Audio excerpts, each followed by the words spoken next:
양명 감독님께서 방금 말씀해 주신 대로 저희가 내일 새벽 3시에 여기에 감리사님들이 33분이 이제 출발을 하시는데 제일 좋은 장소가 횡성교회예요.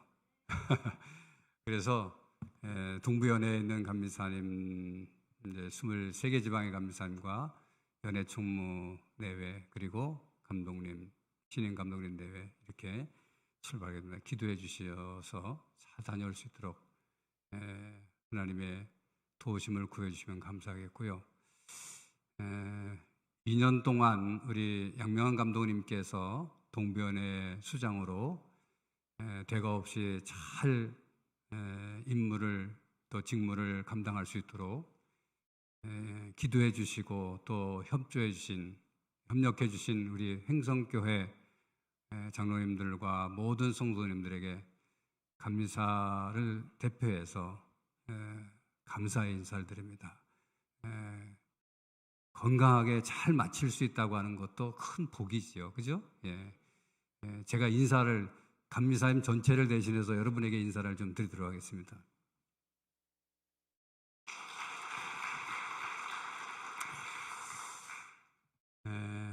옆에 분하고 인사 한번 하겠습니다. 새해 복 많이 받으세요. 새해 복 많이 받으세요. 새해가 되면서 제가 어느 대학에서 학생들을 가르치고 퇴임하셔서 귀촌하셔서 생활하시면서 글을 쓰시는 그런 교수님이 계신데 그분이 쓴 글 가운데 참 마음에 닿는 그런 글이 있어서 여러분에게 소개를 드리겠습니다. 바로 새해라고 하는 말입니다. 새해. 한번 띄워주시죠. 새해. 이 새해라고 하는 말은 한문으로 신년이라 그러잖아요. 그죠? 신년.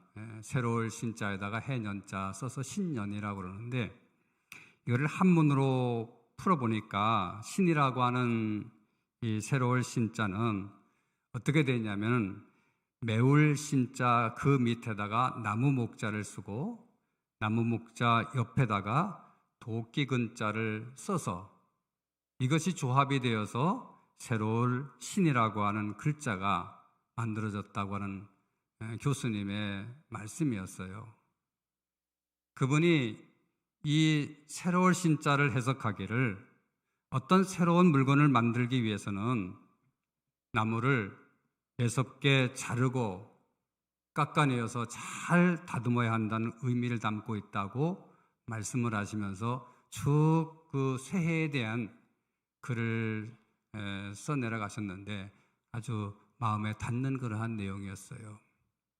우리가 2023년 새해를 맞이했는데 이 새해가 달력을 새로 달았다고 해서 새해가 되는 게 아니고 나이를 한 살 더 먹었다고 해서 우리가 새해가 되는 게 아니고 중요한 것은 여기 이 새로울 신자 신년이라고 하는 글자처럼 우리가 이 새로운 한 해를 살아가기 위해서는 정말 나무를 아주 무섭게 과감하게 그리고 겁없이 그냥 자르고 깎아내고 다듬듯이 2023년도에는 잘라야 될 것을 잘라내고 깎아내야 될 것은 깎아내고 다듬어야 될 것은 잘 다듬고 그래서 정말 새로운 한 해가 될 수 있게 되기를 주의 이름으로 축복합니다. 옛날에는 연초가 안 되고 연말 연초가 되면은 연말 연시가 되면은 그냥 연하장이라든지 아니면은 크리스마스 카드라든지 또 크리스마스 CD라든지 이런 것을 주고받으면서 연말연시를 보내고 맞이하고 그랬었어요. 근데 요즘은 시대가 많이 변했잖아요. 그죠? 혹시 여러분 연하장 받으신 분 손 들어봐요. 없잖아요. 그죠? 한 분 계시네. 저도 연하장 못 받았어요. 감독님이 연회에서 보내주신 카드는 받았는데 그런 것을 요즘은 잘 안 하고 거의 다 휴대폰, SNS를 통해 가지고 이제 새해 인사를 주고받더라고요. 저도 거의 그렇게 이제 새해 인사를 주고받는데, 이게 이 새해가 되면은 사실 우리가 다 새로운 마음을 가지고 새해를 시작하자고 하는 그런 마음의 각오가 있단 말입니다. 오늘 시무 장로님 부부 이렇게 헌신 예배를 드리시는데, 우리 시무 장로님 네 분께서 이렇게 헌신 예배 드리는 것도 바로 2023년도를 새롭게 새 마음을 가지고 이제 한 해를 살겠다고 하는 각오와 결심의 헌신 예배가 되는 줄로 믿습니다.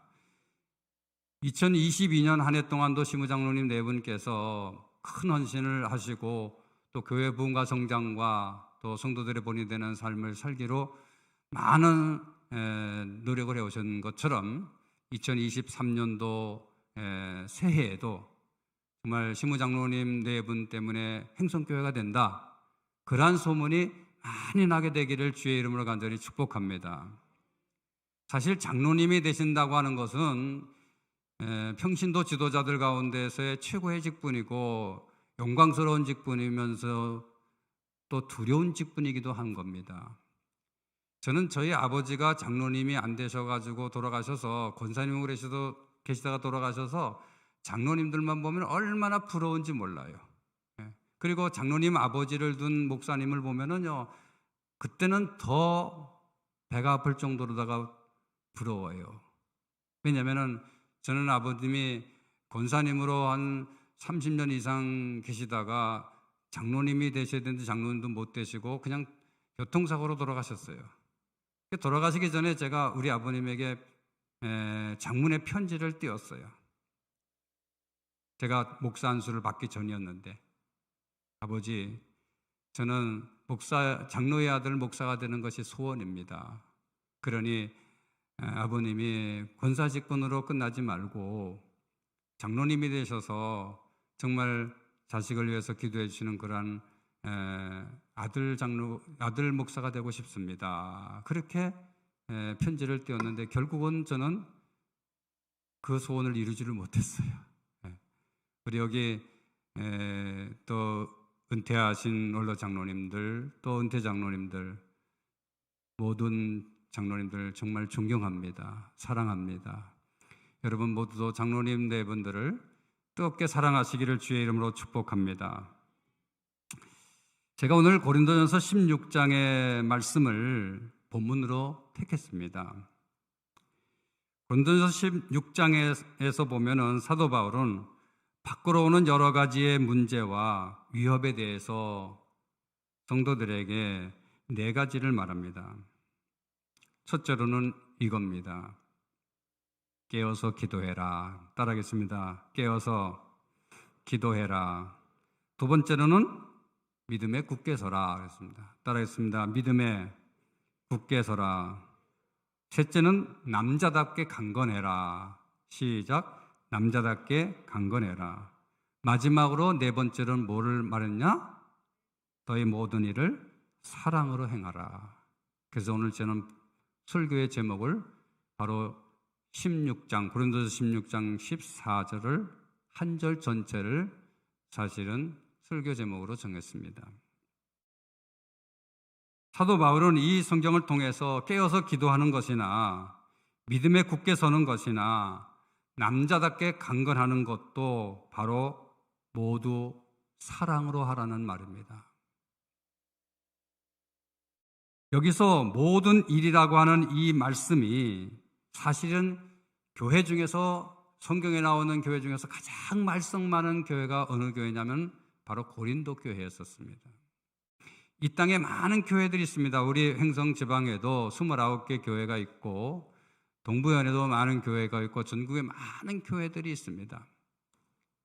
제가 지난번에 필리핀의 양명 감독님 네 분과 함께 제가 감리사회부의 회장의 그런 책임을 지고 같이 필리핀 동부연의 선교센터 봉헌식에 참석을 했습니다.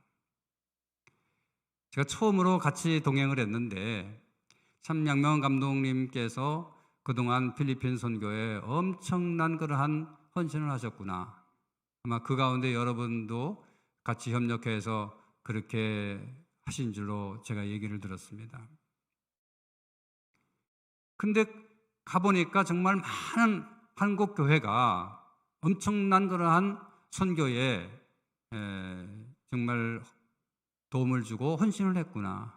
그 가운데 우리 양명환 감독님께서 그동안에 해오신 선교의 흔적들을 볼 수가 있었어요. 제가 평소에도 존경했지만은 그때 같이 4박 5일 동안 같이 그 선교지를 쭉 돌아다니고 와서 동부연의 선교센터 봉헌식을 하고, 그리고 여장로회에서 두 교회 건축한 봉헌식도 하고, 그러면서 사실은 양명환 감독님이 아니었으면은 필리핀의 동부연의 선교센터를 세울 수가 없어요.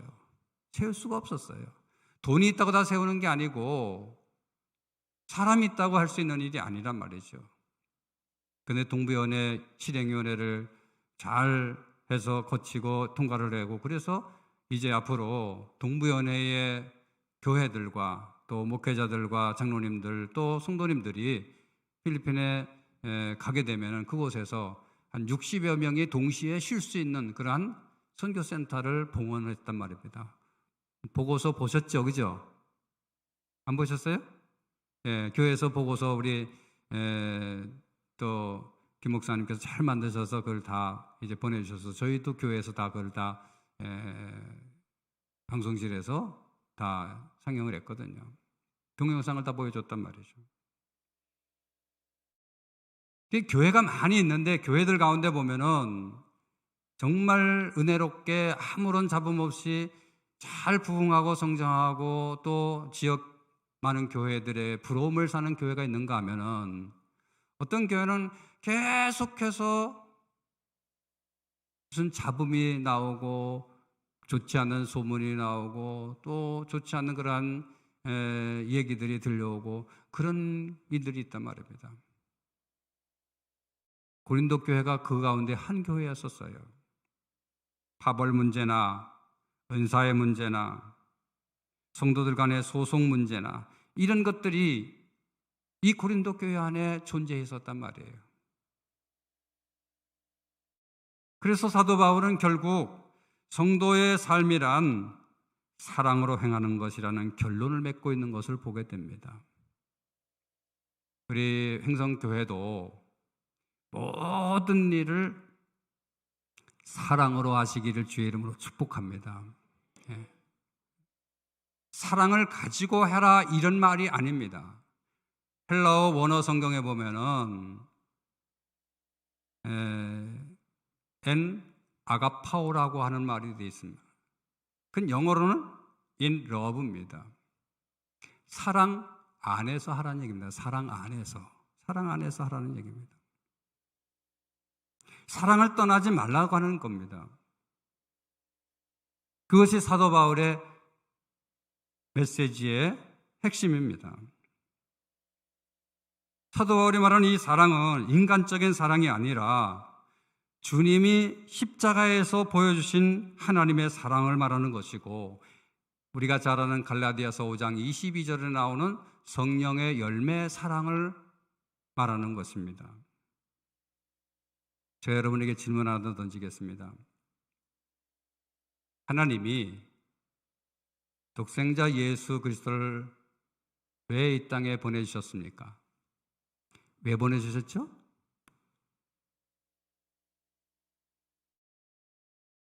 쓸모없어서 보내신가요? 그럼요. 왜 보내셨을까요? 예? 구원해 주시려고요. 구원의 목적이죠. 근데 이 성경을 한번 보십시오. 요한복음 3장 16절 우리가 잘 아는 성경입니다. 함께 읽겠습니다. 하나님이 세상을 이처럼 사랑하사 독생자를 주셨으니 이는 그를 믿는 자마다 멸망하지 않고 영생을 얻게 하려 하심이라. 아멘. 왜 보내주셨어요? 그렇습니다. 우리를 사랑해서 보내주신 거예요. 사랑해서. 죄 많은 우리들을 구원해 주시는데 그 구원을 이루는 사랑이 있다고 하는, 사랑이 있었다고 하는 사실을 말씀해 주고 있습니다. 그러면 예수님이 십자가에서 왜 달려 돌아가셨을까요? 목숨이 2개, 3개, 10개였기 때문에 그렇습니까? 아니면은 죽을 데가 없어서 예수님이 십자가에 가서 죽으셨습니까? 왜 예수님이 십자가에서 달려 죽으셨을까요? 예? 우리 죄를 대속하시기 위해서요. 근데 결국은 우리 죄를 대속하시는 것은 뭘까요? 그렇죠. 우리를 사랑해서 예수님이 나를 사랑하셔서 그래서 십자가에서 달려 죽으신 거예요. 할렐루야. 우리가 이 사실을 알면은 모든 매사에 사랑으로 하지 않을 수가 없는 게 없단 말이에요. 근데 요즘 예수 안 믿는 사람들이요, 교회와 하나님을 믿는 그리스도인들을 향해 가지고 사랑이 없다고 비판합니다. 도대체 교회에 사랑이 있느냐? 사랑이 없다는 겁니다. 그런 소리 들을 때마다 가슴이 철렁 내려앉습니다. 정말 우리 교회에 사랑이 없는가? 우리 기독교에 사랑이 없는가? 사랑의 종교라고 하는 기독교가 언제부터 이런 소리를 들어야 되는가? 마음 아프죠.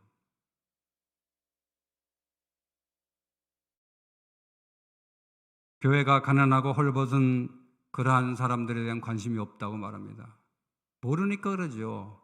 교회만큼 사실 헐벗고 가난한 사람들을 위해서 발벗고 나서는 그런 종교 집단이 어디 있습니까? 교인들만큼 정말 사랑으로 헌신하고 봉사하는 그러한 사람들이 어디 있습니까? 모르니까, 하나님을 모르고 교회를 모르니까 그런 말을 합니다.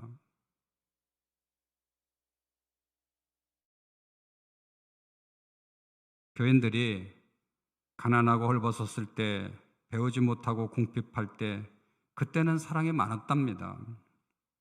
근데 이제 교인들도 먹고 살만하고 교회도 부유해지다 보니까 오히려 사랑이 없다는 말을 듣고 있습니다. 그런 교회가 돼서는 안 됩니다. 이 횡성교회는 어제나 오늘이나 내일이나 변함없이 사랑이 많은 교회라고 칭찬받게 되기를 주의 이름으로 축복합니다. 횡성교회 성도들은 정말 사랑이 많다, 그렇게 모든 사람의 입에서 이구동성으로 그런 말이 나올 수 있게 되기를 주의 이름으로 축복합니다. 왜 믿지 않는 세상 사람들에게 왜 사랑이 없다는 말을 들어야 합니까? 사람들이 신앙생활하면서 교회에서 일을 할 때에 돈만 보고 일하는 사람이 있기 때문에 그렇습니다. 그래서 가난할 때는 하나님 좀 빚 안 지고 살게 해주세요. 그러면서 동병상련이라고 어렵고 힘든 그러한 사람들에 대한 마음이 똑같은 처지에서 더 베풀며 사는 그러한 사람들이 많이 있었단 말이에요. 근데 돈을 조금은 모이고 살기가 조금 나아지면서 더 사랑이 많아야 되고 더 베풀기를 잘해야 되는데 그렇지 못한 현실을 보게 되는 거죠. 어떤 사람은 교회 다니는데 직분에 목숨을 걸고 교회를 다니는 사람이 있습니다. 오늘 우리 시무장로님들 헌신 예배 드리지만은 어떤 분은 예수 믿는 게 장로가 목적인 사람이 있습니다. 심지어 어떤 분을 제가 한 2년 전에 만났는데 그분이 저한테 그러는 거예요. 그분이 서울에서 신앙생활 하다가 이제 시골로 온 분인데 저한테 그러는 거예요. 목사님, 제가요 우리 아들 장로 만들어 놓고 내려오느라고 아주 혼났습니다. 그러는 거예요. 이게 집사가, 권사가, 장로가 목적이 되는 신앙생활을 해서는 안 됩니다. 그런 목적을 가지고 하다 보니까 결국은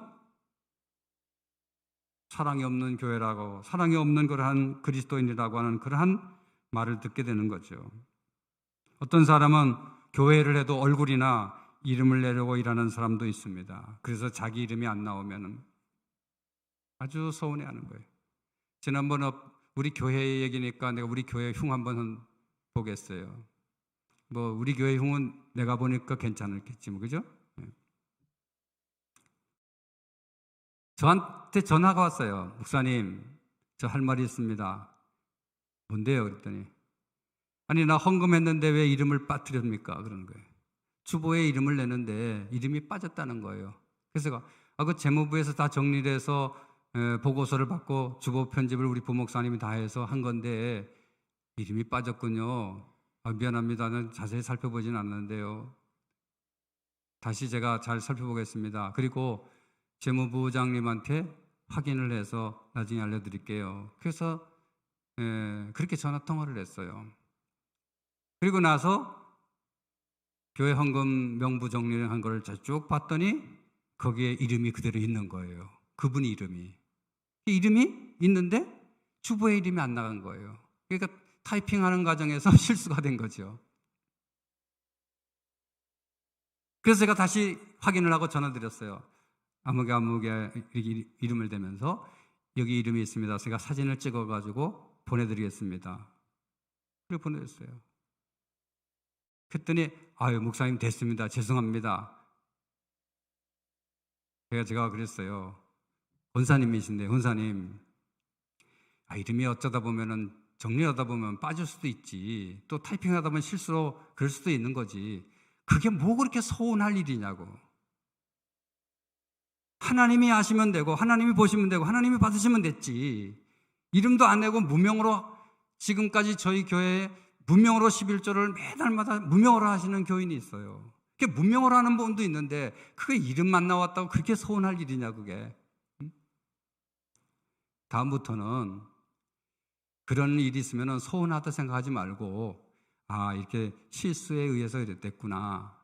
그렇게 좀 이해하면 안 되겠냐 그러니까 목사님 죄송합니다. 다음부터는 그렇게 하겠습니다. 이러더라고요. 그렇잖아, 그죠? 우리가 사람의 일이라고 하는 것은 완벽할 수가 없는 거예요. 그렇죠? 완벽할 수가 없는 거예요. 때로 하다 보면은 앞서갈 수도 있고 뒤서갈 수도 있는 거고 빼질 수도 있고 또 더 넣을 수도 있고 그게 사람이란 말이에요. 근데 그런 것들 하나하나 다 얘기를 하다 보면은 결국은 교회 공동체는 무너지고 말고 은혜는 떨어지고 마는 거란 말입니다. 그러니까 정말 우리가 신앙생활하면서 내 얼굴을 내고 내 이름을 내려고 일하는 그런 사람들은 오래가지 못한다는 걸 알 수 있어요. 교회에서. 그리고 말쟁이들은 절대로 오래가지 못합니다. 제가 첫 목회를 제천 도화교회에서 목회를 2년 반 하고 새마을교회로 와서 40년 동안 목회를 하는데요. 42년, 제가 만 42년이 됐습니다. 이제 목회한 지. 그런데 제가 첫 목회지에 있던 한 교인은 얼마나 말이 많은지 몰라요. 얼마나 수다스럽고 교인들에게 상처를 안 주는 사람이 없어요. 계속해서 말을 꺼냈다 그러면 그냥 다 피해가는 사람들이. 교회에 은혜 받으러 오고 정말 행복하고 즐겁게 신앙생활 하려고 그러는데 그분 한 사람 때문에 분위기가 막 다 깨져버리는 거예요. 그래서 제가 한번 만나가지고 신방 가서 얘기를 했어요. 이렇게 너무 많은 분들이 마음이 불편하니까 좀 이렇게 말을 좀 조심하시면 좋겠다. 조리 있게 하시고 상대방을 좀 배려해주고 내 말만 말이라고 하지 말고 상대방의 말도 들어보는 거. 내가 3마디 할 거를 2마디로 줄이고 그 사람의 말을 한 3마디 정도나 4마디 정도 들으면은 훨씬 대화가 되고 좋지 않겠냐 그랬더니 난 그렇게 못해요 이러더라고요. 난 그렇게 못해요 그러는 거예요. 결국에 가서는 그분 때문에 상처를 입고 교회를 떠난 사람들이 여러 사람이 생겼어요. 시골 교회에 그러다 보니까 참 교인들도 그분 때문에 엄청 힘들어하는 것을 봤습니다. 우리는 모든 일을 뭘로 해야 될까요? 사랑으로 해야 됩니다. 따라하겠습니다. 모든 일을 사랑으로 합시다. 사랑으로 할 때에 힘이 납니다. 사랑으로 할 때에 심장이 뜁니다. 사랑으로 할 때에 생기가 돋습니다. 사랑으로 일할 때에 희망이 생깁니다. 사랑으로 할 때에 많은 것들을 깨닫게 됩니다. 사랑으로 할 때에 기적이 나타납니다. 사랑으로 할 때에 교만이나 가식이나 위선이 사라지게 됩니다. 사랑으로 할 때에 믿음이 자라고 은혜가 충만하고 진실하고 충성된 일꾼이 되는 줄로 믿습니다. 아이를 사랑하는 애기 엄마는요, 아이가 똥을 넣어도 싫은 기색을 안 합니다. 제가 언젠가 한번 어느 아이를 낳은 교인 가정에 신방을 갔더니 그 애기 엄마가 저한테 그러는 거예요. 요즘은 사실은 교회에서 애기 울음소리가 나면은 그 교회는 희망이 있는 교회예요. 네. 왜냐하면 교회에 애기 울음소리가 사라진 지가 꽤 오래됐잖아요. 그죠? 네. 그래서 교회에서 자꾸 애가 우는 소리가 들려야 돼요. 제잘거리고 뛰어다니고 막 그러는. 근데 그 교인 신방을 갔더니 그러는 거예요, 저한테. 목사님, 저는요, 우리 아기가 똥을 쌌는데요, 똥이 얼마나 이쁜지요, 찍어 먹어봤어요. 그러는 거예요. 찍어 먹어봤다는 거예요, 글쎄요. 나는 아기 똥을 찍어 먹었다는 얘기를 그때 처음 들었어요. 아마 여기 아기 기르면서 그런 경험을 해본 분이 있을지도 몰라요. 왜?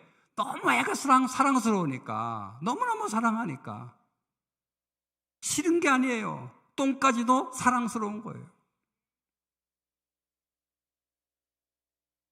꽃을 사랑하는 사람은 꽃을 절대로 함부로 대하지를 않습니다. 곡식을 사랑하는 농부는 알곡 하나하나를 정말 제 자식처럼 귀하게 여깁니다. 저는 농사꾼의 아들이고 저희 장인도 농사를 지으신 분이에요. 그래서 저는 저희 아버지로부터 땅을 한 3,000평 정도 제가 그 상속을 받았어요. 부자지요?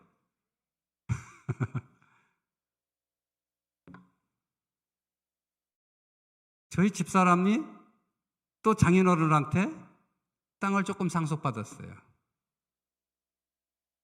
그래서 제가 상속받은 땅은 동생한테 붙이라고 농사를 지으라고 그러고, 그리고 저희 집사람이 상속받은 땅에는 제가 직접 농사를 지어야 되니까 깨 농사를 지었어요.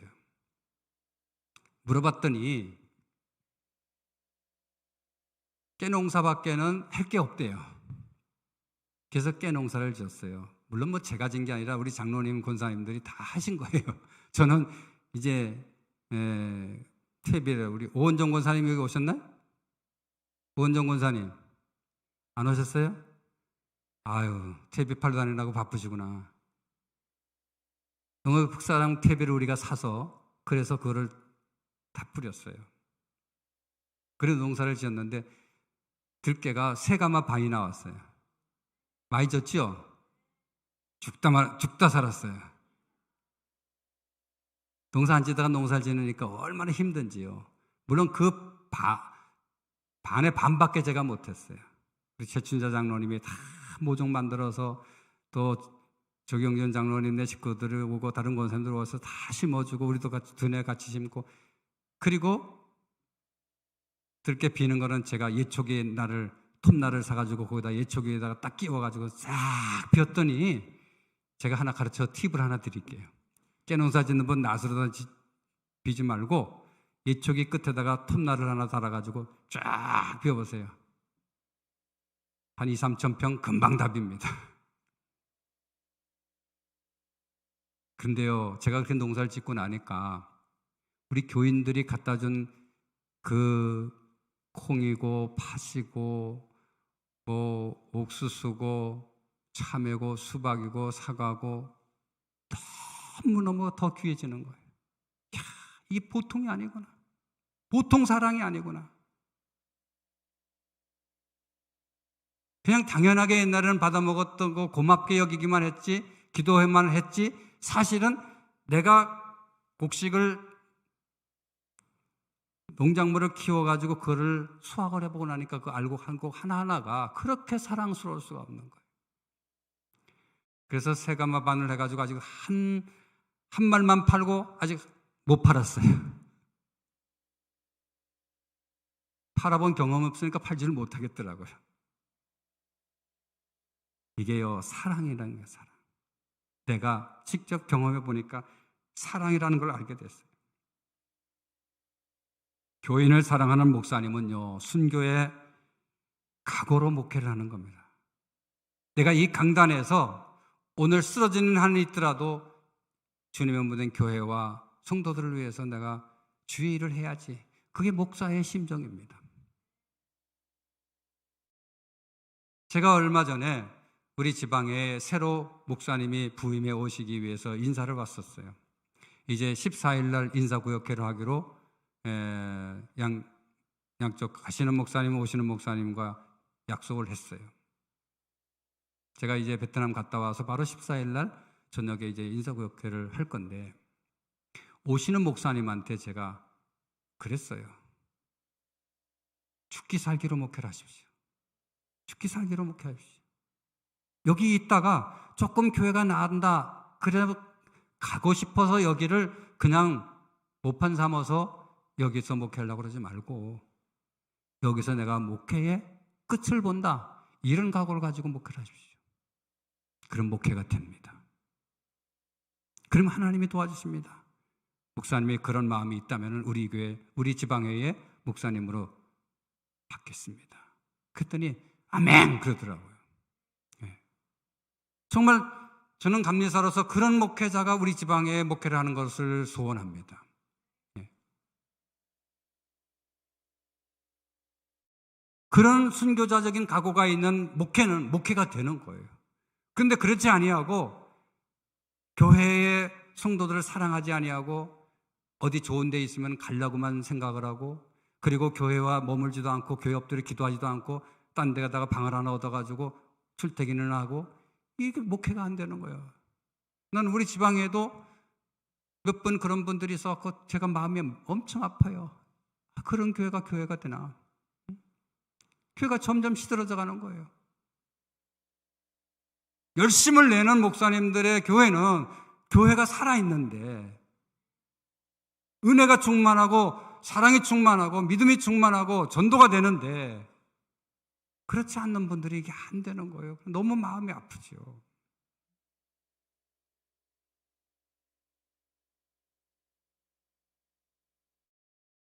하나님과 교회와 목사님을 사랑하는 성도는 자기 목숨이라도 아까워하지 않는 거예요. 저는 지금까지 목회를 하면서 그런 교인들을 참 많이 만났어요. 제가 한동안 몸이 아팠어요. 1991년도 제가 뇌출혈로 쓰러져서 3시간 동안 죽었다가 살아나고 보름 만에 제가 퇴원을 해서 지금까지 뇌출혈로 인한 후유증은 하나도 없어요. 하나님의 은혜 감사하지요. 근데 그 중간에 제가 2001년도에 그 10년 후죠. 2001년도에 제가 몸이 많이 아팠어요. 어느 날 갑자기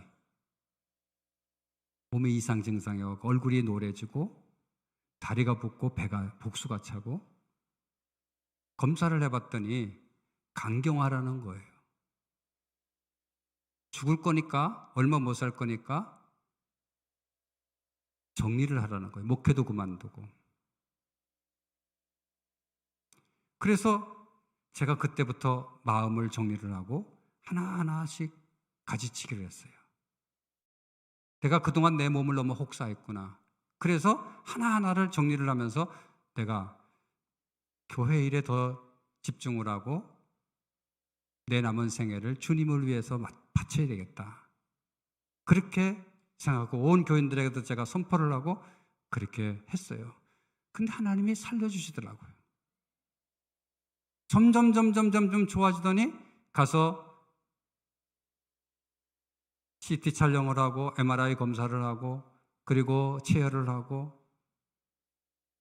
결과를 받아보니까 계속해서 좋아지는 거예요. 그리고 암 종양 수치 알파베토 프로테인이라고 AFP라고 하는 것이 있는데 그거를 검사를 하면은 다 정상으로 나오기 시작하는 거예요. 야, 하나님이 덤으로 인생을 살게 해주시는구나. 그래서 그때 내가 주님을 위해서, 교회를 위해서 죽어야 되겠다, 죽을 각오를 가지고 목회를 해야겠다, 그런 마음을 가졌어요. 그랬더니 온 성도들이 정말 저를 위해 많은 눈물과 기도를 해주셨어요. 우리 행성교회도 여러분께서 우리 양명한 감독님 재임 기간 동안에 얼마나 많은 기도를 해주셨겠어요.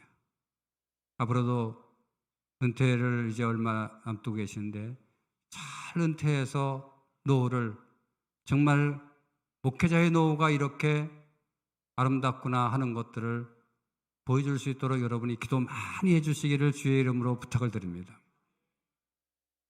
저는 제가 목회를 하면서 정말 너무나도 좋은 많은 분들을 만나게 됐어요. 저한테, 제가 몸이 아프다고 그러니까 어떤 분이 저한테 찾아왔어요. 목사님, 제가 간을 드리겠습니다. 저를 위해서 간을 주겠다는 거예요. 제가 서울 아산병원에 간 이식을 받으려고 이승규 교수님한테 신청을 해놨었어요. 그래서 간 이식 세계적인 권위자인 이승규 교수님이 집도를 해주시겠다고 약속을 했어서 그렇게 다 해놨는데, 좋아지니까 이식할 필요가 있어요, 없어요? 없어요. 아무렇지도 않아지는 거예요. 이렇게. 내가 여기다 손을 얹고 하나님 앞에 기도해서, 하나님, 나 좀 살려주세요. 그래야 주의 일을 더 할 수 있습니다. 가나, 미안하다, 네가 살아야 내가 산다. 제가 그러면서 기도를 했어요. 남모르게 눈물로 하나님 앞에 기도했어요. 죽음의 문턱에까지 갔다 오고 나니까 제가 생각이 달라지는 거예요. 그 전까지만 해도 내가 잘난 듯이 살았다고요. 내가 똑똑한 줄 알고, 내가 완벽한 줄 알고 그랬어요. 그런데 돌아보니까 다 하나님의 은혜였고, 하나님이 내 생명을 쥐고 계시다고 하는 사실을 알게 됐어요. 수많은 분들이 저한테 계속해서 그런 사랑을 베풀어 주시더라고요. 제가 그분들의 사랑 덕에 사실을 저도 목회를 하고 이제 목회 은퇴를 몇 년 앞두고 있어요. 사도 바울이 말하는 사랑은 우리가 잘 아는 대로 고린도전서 13장 1절부터 7절까지 해서 자세하게 쫙 나와 있어요. 너무 잘 아시는 내용 아닙니까? 그렇죠? 잘 아시는 내용이죠. 사랑은 감성적인 느낌에서 끝나지 않습니다. 사랑은 감성적인 느낌이 의지적인 결단과 행동으로까지 가는 순종의 행위란 말입니다. 중간에서 멈추는 것은 결코 사랑이 아닌 겁니다. 교회는 어떤 교회이든 예수님의 피로 값주고 세운 교회입니다. 다시 말하면은 주님의 희생적인 사랑을 통해서 교회라고 하는 공동체가 이루어진 줄로 믿습니다. 그러므로 교회의 생명은 무엇입니까? 교회의 생명은 두말할 것도 없이 바로 사랑입니다.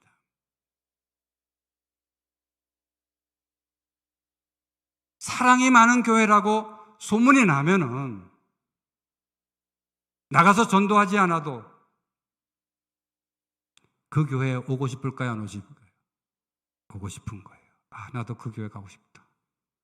나도 저렇게 예수 믿고 싶다. 그러한 사람들이 많아진단 말입니다.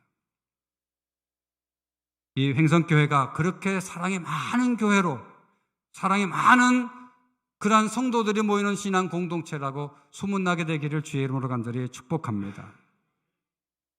주님은 요한복음 13장 34절에서 이렇게 말씀하고 있습니다. 함께 읽겠습니다. 새 계명을 너에게 주노니 서로 사랑하라. 내가 너희를 사랑한 것 같이 너희도 서로 사랑하라.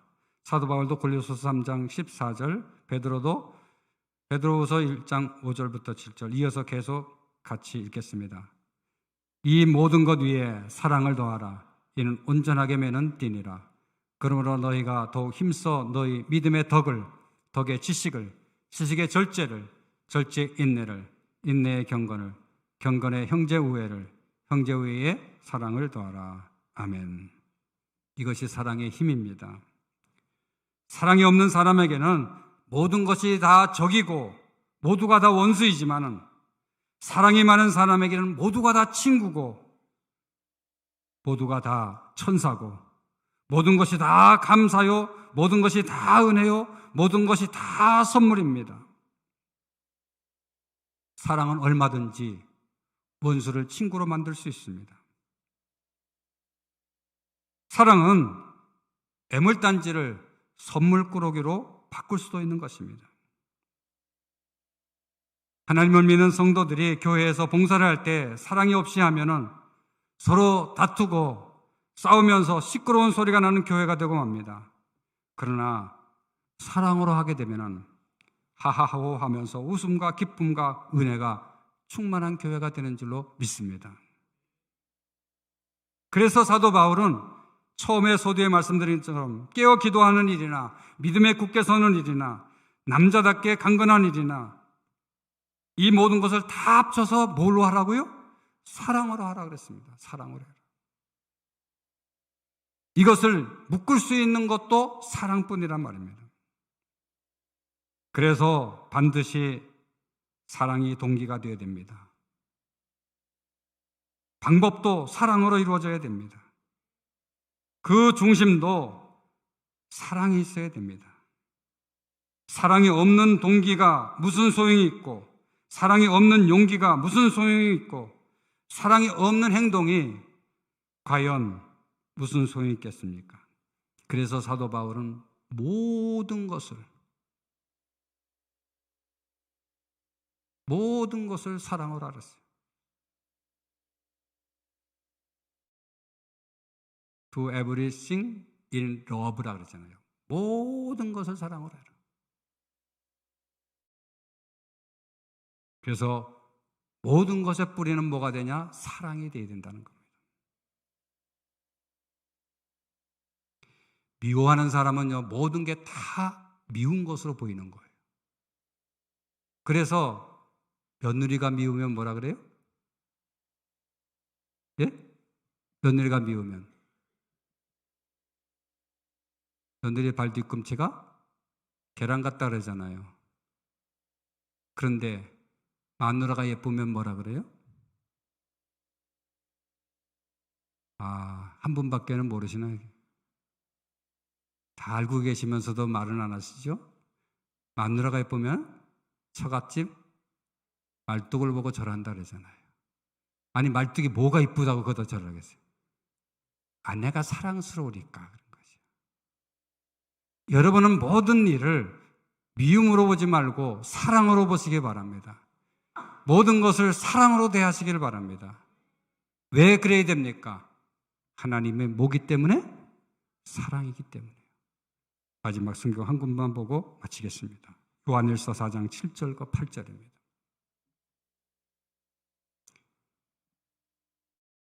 다 같이 함께 읽겠습니다. 사랑하는 자들아, 우리가 서로 사랑하자. 사랑은 하나님께 속한 것이니 사랑하는 자마다 하나님으로부터 나서 하나님을 알고 사랑하지 아니하는 자는 하나님을 알지 못하느니 이는 하나님은 사랑이심이라. 아멘. God is love죠. 하나님은 사랑이라. 하나님이 사랑이에요. 우리가 누구를 믿어요? 그 사랑의 하나님을 믿는 거예요. 그럼 우리는 어떻게 해야 돼요? 우리도 그런 사랑의 화신이 되어야 되는 거죠. 여러분, 일생을 살아가면서, 특별히 올 한 해를 살아가면서 모든 분야에서 교회에 청소를 하든 식당 봉사를 하든 전도를 하든 여성교회 회장을 하든 각 직분을 맡아서 하든 회의를 하든 뭐를 해야 돼요? 사랑으로 하시기 바랍니다. 그런 이 횡성교회가 되기를 주의 이름으로 간절히 축복합니다. 기도하겠습니다. 사랑하신 하나님 아버지, 감사합니다.